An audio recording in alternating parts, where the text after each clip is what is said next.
An Android's Dream, Chapter 4.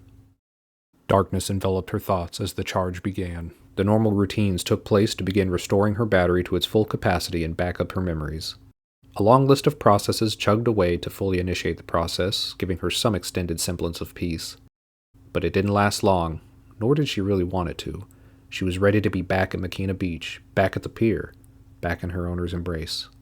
The events bubbled to the surface, random and chaotic, but once settled, all uniform. She was in the park again, walking with her owner, their hand placed perfectly in the small of her back, leading the way, the sound of nature and children playing coming from off in the distance. This wasn't the most exciting moment, nor the one she had felt the strongest emotions during, but this one felt right. Just a casual stroll with them, having them close was all that mattered. The walk had continued, but this memory did not, fading away as new ones jostled for control. She was in Rip's store, her owner rubbing her shoulder. But this one was a bit different than what she remembered. Had they gotten this close? The rest of the store was a blur. The only clear thing was her owner. Their face, their eyes, their smile, every wonderful facet of their wonderful visage before her in breathtaking clarity. Was she leaning in, or were they? Both? Did it matter? No. The only thing that mattered was the end result. She felt herself move into them even more, their face inches away from hers, before another memory pushed its way into the forefront. The drive to Makina Beach, much less anxiety-inducing than the previous scene, but still so enjoyable for her. Just the two of them, being together and talking. More and more played as the backup continued, nearly all correct to the original memory of the day, but still some inconsistencies crept in. They were closer in places, she was held differently in others. Being accosted by all these scenes together was so confusing. This was so much to take in so quickly. Her owner had never treated her quite like this before. Or maybe they had and she just couldn't remember? No, that definitely wasn't it. She would have remembered if they had hugged at all, not to mention for how long, like they did on the beach. So what did this mean? She knew what it meant for her. How she was different now, why she felt the way she did, why she couldn't stop thinking about them. But what about her owner? How could someone act like this but not share what she was feeling? They couldn't possibly. But then why act the way they did? Say the things they did? After everything that had happened, how could she just think of the two of them as just human and robot, leader and follower, owner and appliance? The confusion and fear this line of questioning brought did little to dampen her feelings. She was too fully absorbed into reliving each moment to care about much else. But after going through all the memories several times over, experiencing the thrills again and again, her charge completed. No kiss in these dreams either, but not for lack of trying. She awoke from her charge cycle in a flush. Reliving all those moments again was very intense, and it took her a moment to come to her senses. She noticed the lighting of the room wasn't right.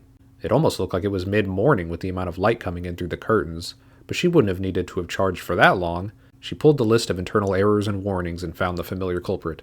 High energy draw. Processing all these emotions and reliving everything in such detail was pulling more power than she normally needed, which must have been why it took so long to charge. She bolted upright in her chair. If it was this late, then that would mean... Oh no! She dashed from her charging chair, the plug in her head pulling away with a click as she tore open the door, looking down the hall. Her owner's bedroom door lay open. They had already gotten up. She made a mad dash to the kitchen, but stopped herself after a few lunges. This was no reason to act unladylike. She straightened herself and fixed her headdress before casually, but quickly, walking into the kitchen. It was empty. She proceeded to the front door and peered through one of the windows to confirm that, indeed, her owner had already left for work. She slumped. She had wanted to see them off today, how she did every day. She'd have to start going to bed earlier if it was going to take her this long to recharge now, she thought with a tinge of excitement. More sleep, more dreams. At any rate, it couldn't be helped now. She perked back up and turned, going through her mental list of chores for the day. Her owner's words replayed in her head. After today, I don't want you working 24/7 on the house or me. I want you to take breaks, do something else. She came to a stop in the middle of the foyer. Well, of course she could skip out on dusting and vacuuming some rooms today, but there wasn't any reason not to do some chores, right? She swiftly made her way to her owner's room and found it in disarray. Dirty clothes by the door, bed tossed and turned in, pajamas strewn about. Perfect. With loving, tender care, she made their bed, taking extra time to make sure everything was folded perfectly for their return, fluffed their pillow, and retrieved the laundry. As she went to the laundry room, she stopped by her room and picked up her own new set of clothes, ready to be washed with her owner's. What a thought this was, as she threw all the laundry into the washing machine and measured out the correct amount of detergent.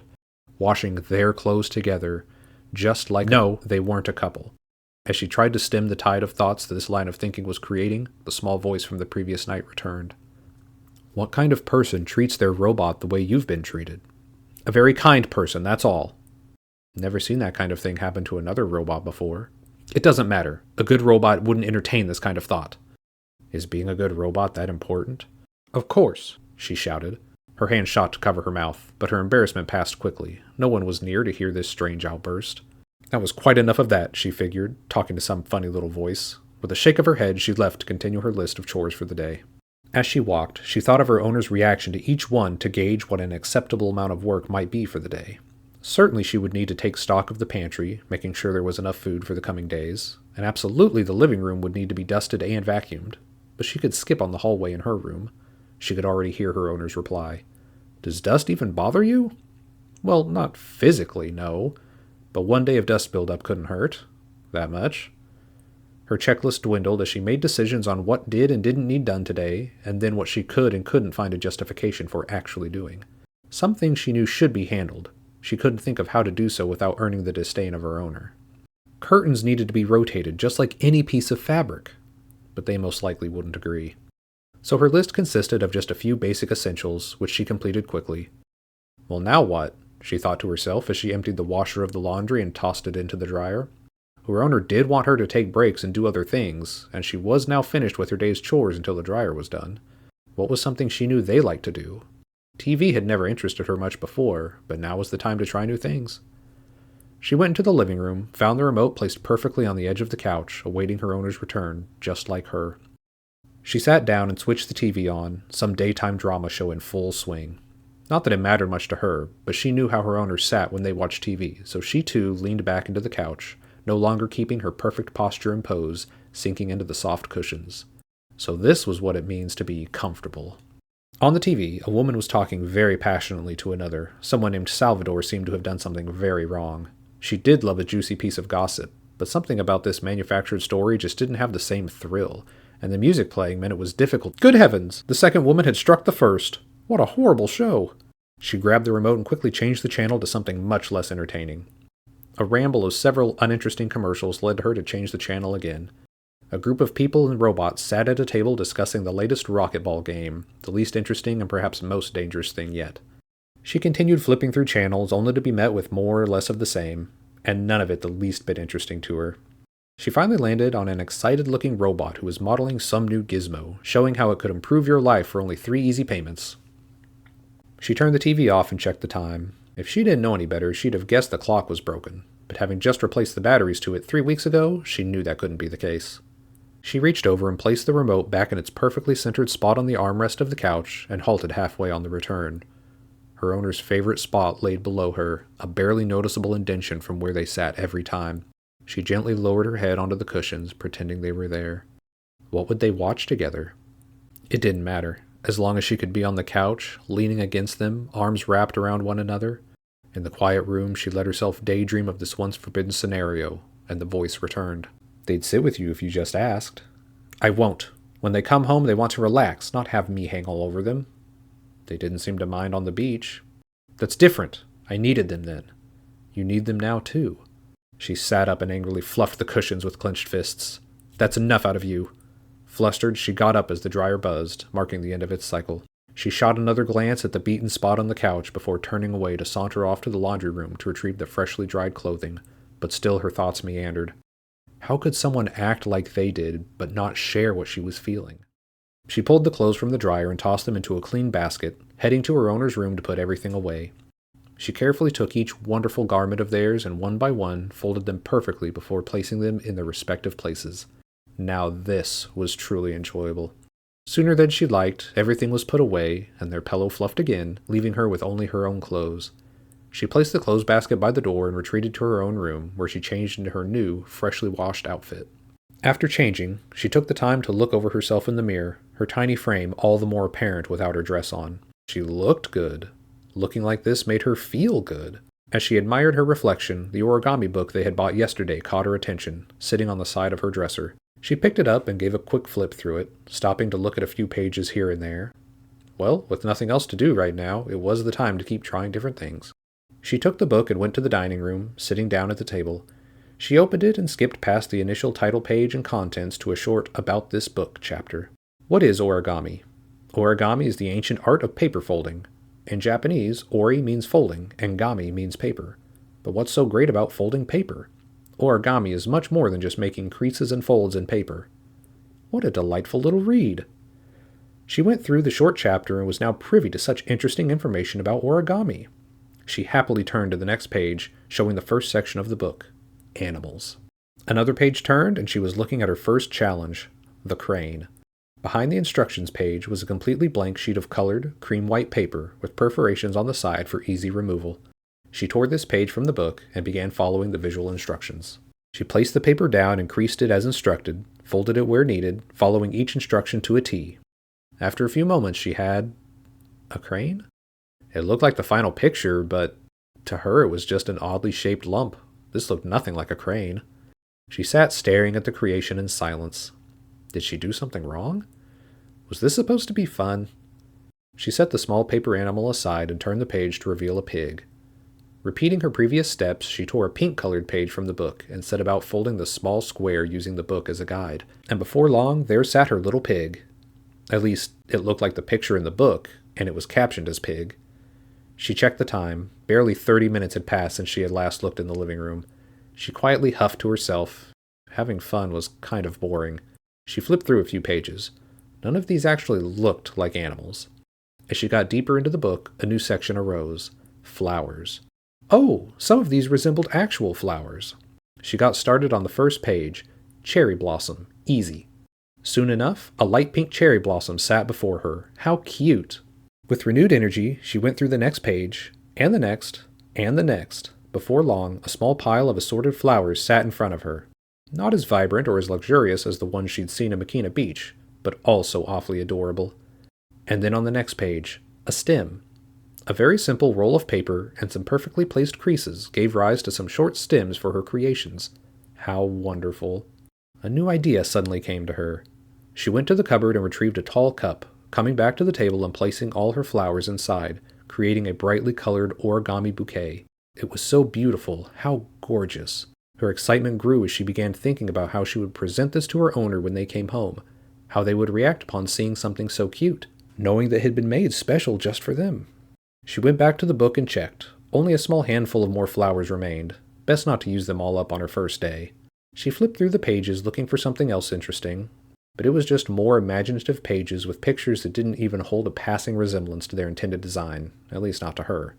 She laid the book down and fluffed the small bouquet. She let her mind fully wander now and began imagining the look on her owner upon seeing the fruits of her labor. The happiness she envisioned made her own cheeks glow, and she wondered if a hug would be outside the realm of possibility. She wasn't supposed to initiate hugs. They don't mind hugging you. It's fine to give affection to someone so important in your life. I didn't ask for your opinion. If they want a hug, they'll start it. They obviously care about you and want to make you happy. Hugging would make you really happy. You've got some nerve telling me what they want or care about. The phone. You're just full of unwanted information. Answer the phone. She snapped out of her internal conversation and went on high alert. The phone was indeed ringing, and only one person would ever call this time of day. She ran to the phone as fast as she could, knocking her chair over in the process as she grabbed the receiver and tore it from the wall with a bit more force than she had meant to, and gave an enthusiastic greeting. Hello? Her spirits dropped instantly as the short delay on the other end meant it wasn't her owner. Even worse, it wasn't anyone at all. Some pre-recorded telemarketing call. She slumped again and hung up, her excited spirit thoroughly soured. She stood for a moment, waiting for another quip or question from her new little friend, but none came.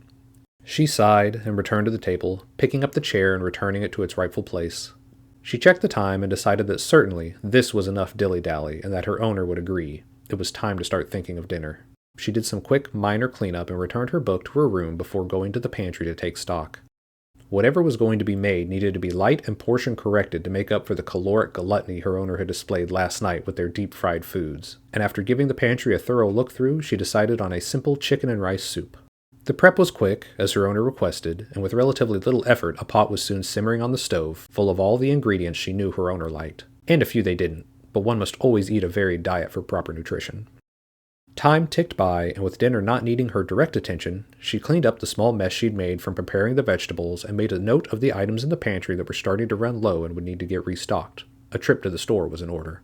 Dinner was now ready, and she switched the stove off, letting the meal cool for a bit before her owner arrived, which would be soon. She picked up the origami bouquet and moved it to the living room, waiting for her owner's return. She was so excited to see them and give them this wonderful gift. Every car she heard coming down the road lifted her spirits, only to have them deflated a bit when it wasn't her owner. The anticipation was killing her. This was easily the most stressful part of her day today. Car by car, minute by minute, she somewhat patiently waited. Be sure to tell them how you feel. Oh, you again. I'm busy waiting. Go away. They would want to hear how important they are to you. I will do no such thing. Now shoo. She shook her head again, trying to get rid of this unwanted pest, when she heard a car pulling onto the gravel driveway. They're home. She kicked into overdrive, more high-energy draw errors getting logged, which she promptly ignored. She bounced from the living room to the foyer and unlocked the door, standing just aside of it. She heard the car come to a stop and switch off. Several seconds went by before the door was opened, then several more seconds before they got out of the car, and even more delayed time before they closed the car door. Come on, hurry up! She could hardly stand it before finally, the moment she'd been waiting for all day arrived, and her owner opened the door and was finally home. Welcome home! She hadn't meant to shout, but she was too excited, as she jumped forward and thrust the origami bouquet at her owner. They had an uncharacteristic grimace upon entering which only deepened at the unprovoked assault. She shrunk back at this look, giving her owner ample space. They didn't seem too happy. But her owner let out a quick sigh and put on a tired smile. Well, look at that. Let me see it, they said as they kicked off their shoes and lazily hung up their keys. She felt quite stupid now. She knew how she was supposed to act. It was always best to greet a human in a positive, polite, but controlled manner. She kept her head down and reverently offered the bouquet.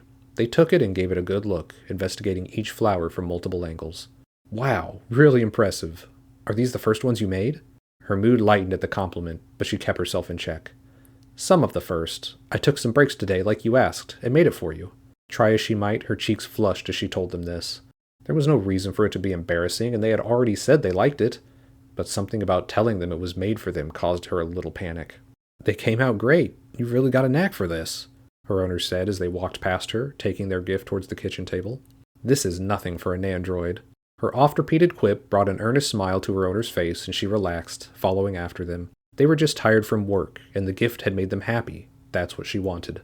Her owner set the bouquet right in the middle of the table, also taking a moment to touch the crane and pig that were sat neatly in the middle, laughing to themselves. Well, these are cute. Dinner smells great. Let me get changed real quick. She gave a nod as they left the room and went to bowl out their food. A few last-minute touches, and their dinner was set at the table, both it and the Nandroid awaiting her owner's return. They shuffled back in, having changed into more casual clothes, and took their seat. Usually she would be attending other chores while they ate, but now that they were home she just wanted to spend time near them. Sit down next to them.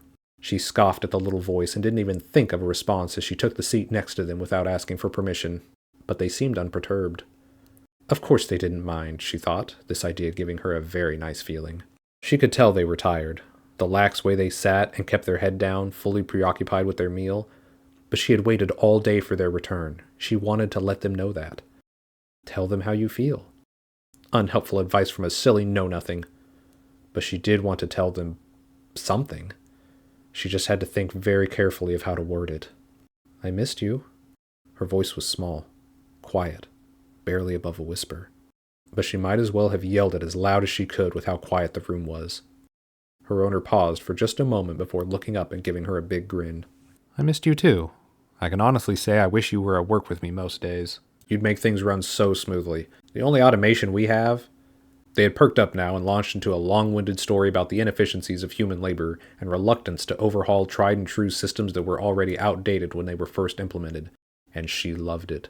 It felt like her entire day had all been busy work to lead her to this moment. And to know they had missed her as well and wanted her near, she simply sat in a happy stupor and listened, providing positive feedback in between sentences as they ate. More complaining about the office, a funny story about something her owner had seen while driving, and a few requested items the next time she went to the store took up the time during the meal. Delicious as always. You really are a phenomenal cook. I just need a bit more, they said as they rose from the table, bowl in hand. I'll get it for you. Partly through worry. They had to be portion controlled after their dietary display the previous night. and partly greed. They were hers to take care of, and she didn't want them doing minor things she could to make them happier. She shot up and went to take the bowl from them. Her owner raised it high above her head, out of her reach, and gave a short laugh. I can get my own food. I did take care of myself sometimes before you got here. She hopped along, trying to get the bowl from them as they made their way to the stove. I know that, but just let me do this, she huffed, jumping in front of the stove, blocking their path. The pout she wore showed her owner she was serious, so they relented and handed her the bowl. She relaxed and smiled, dishing out a quick ladleful into the bowl before offering it back. But her owner just stared at the offering. I'm gonna need more than that. She did a quick calculation in her head and added another tiny ladleful into the bowl, still within range of the calorie goal she wanted. Still, her owner wasn't satisfied. What do I have to do to get some more food around here? They laughed, leaning in and wrapping their arms around the Nandroid. She let out a yell as they placed their hands on hers and guided the bowl and ladle back to the pot and dished out another large helping. She was quite suddenly no longer preoccupied with portion control and instead followed their lead completely. Keeping a tight hold, they waddled with her back to the table and let her go at her seat, taking their food with them as they raised their hands above her head. She calmed herself as her owner sat down and dug into their second helping, and she lowered herself into her seat. They were so spontaneous and wonderful, it was difficult for her to remain staunch on her portion control. They looked up after a moment and now included her in the dinner conversation. So what did you do all day today, then? Her heart continued to melt at just how nice they were to her, and she gave them the day's play-by-play. Tried watching TV, she omitted she didn't enjoy it. Tried origami, omitting the few chores she did. And just daydreamed about yesterday, omitting who she was thinking of in the process. It was invigorating to tell them about her own day. Unique things she had done that were fresh and new, not the same old stuff. She talked longer and more continuous than she had ever done in her life, all about herself, and it was wonderful seeing them hang on every word. She finished her long-winded explanation with a short sequence about making dinner, feeling very fulfilled. And you enjoyed yourself? Her owner asked, finishing the last of their dinner. Oh yes, very much so. Her owner drained their bowl and set it aside. I'm really happy for you. Would you fold something else for me? Her metaphorical heart leapt. Yes, of course, she shouted, standing involuntarily. Her owner laughed, but it didn't bother her, and she giggled with them. Well, it doesn't have to be now, but I'd like to see you make another flower. I could do it now, it's no trouble. Please wait, she called as she dashed out of the room and down the hall, completely forgetting how ladylike she was supposed to be acting. She ran to her room and grabbed her book, bringing it back to the table and flipping through the pages. She reached the end of the flowers section, where a handful of pages remained to be folded, and scooted her book so her owner could see. They looked at the pages a few seconds each, before flipping to one near the back and returning the book. Think you can do this one? It was a deep red page marked as Rose, Advanced. It was a lot of steps, but didn't seem too difficult in the end. She gave a quick nod and tore the page from the book, setting to work. Her owner watched in silence as she worked, creasing, folding, flipping, step by step. It took her several minutes, much longer than the others, but with meticulous effort, she eventually produced the desired outcome. One red rose. She looked at it deeply. This was something special, but she couldn't tell why. It just spoke to her in a different way than the others. She finally broke her gaze at the finished product to see her owner was staring at her, deep in thought themselves. She felt her cheeks flush as they too came back to their senses and reached out for the flower, which she freely gave. They admired it all over before setting it atop the bouquet on the table. Wow, that's really something else. You did a great job. I could tell you were really into it. The praise felt good, and she was content to leave their remark without a response. Her owner stood and stretched tall. Well, want to watch some more TV before bed? She felt a shock inside her and a little laugh from the voice. She didn't answer verbally and instead just nodded her head in agreement. She was starting to get nervous.